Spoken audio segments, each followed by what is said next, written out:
Hello guys, welcome back to my YouTube channel education with me. तो आज हम करेंगे प्रजातंत्र एवं आर्थिक विकास के बारे में। तो प्रश्न नंबर 1 है, प्रजातंत्र का अर्थ एवं परिभाषा।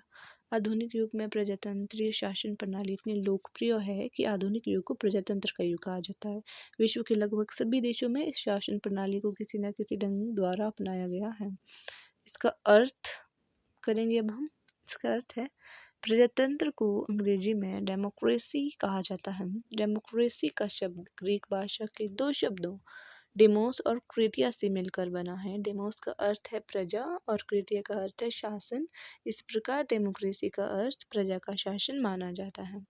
इसकी परिभाषा है, सबसे सुंदर और सरल परिभाषा अमेरिका के भूतपूर्व राष्ट्रपति अब्राहम लिंकन ने इन शब्दों में दी है कि प्रजातंत्र लोगों का लोगों द्वारा और लोगों के लिए शासन है। ओके, इन परिभाषाओं के आधार पर हम कह सकते हैं कि प्रजातंत्र शासन प्रणाली में सर्वोच्च शक्ति जनता के पास होती है और जनता ही अप्रत्यक्ष रूप से अपने ऊपर स्वयं शासन करती है। प्रजातांत्रिक शासन प्रणाली का मुख्य उद्देश्य जनता का राजनीतिक, सामाजिक, आर्थिक कल्याण, अभिप्राय इसका ये है कि व्यक्तियों का विकास करना है। ओके, और इसके आगे चलते हैं अब हम। प्रजातंत्र की मुख्य विशेषताएं। फर्स्ट है मनुष्य की तर्कशीलता। प्रजातंत्र के समर्थकों का अटूट विश्वास है कि प्रत्येक मानव तर्कशीलता या तर्क शक्ति है।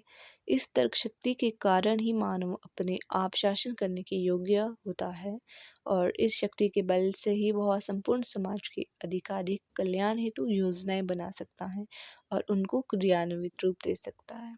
सेकंड है मनुष्य एक सामाजिक प्राणी। मनुष्य की तर्कशीलता की धारणा के साथ लोकतंत्र की दूसरी संबंधित धारणा मनुष्य की नैतिक धारणा है। प्रजातंत्र इस धारणा पर आधारित है कि तर्कपूर्ण होने के साथ साथ एक नैतिक प्राणी भी है। नैतिक प्राणी होने के कारण ही मनुष्य अन्य लोगों के अधिकारों का सम्मान और अपने कर्तव्यों का पालन करता है। नेक्स्ट है विकासवादी स्वरूप। प्रजातंत्र मूल रूप से विकासवादी प्रकृति का है। जब प्रजातंत्र मनुष्य को मानता है तो स्पष्ट है कि इस विचारधारा में हिंसा का कोई स्थान नहीं है।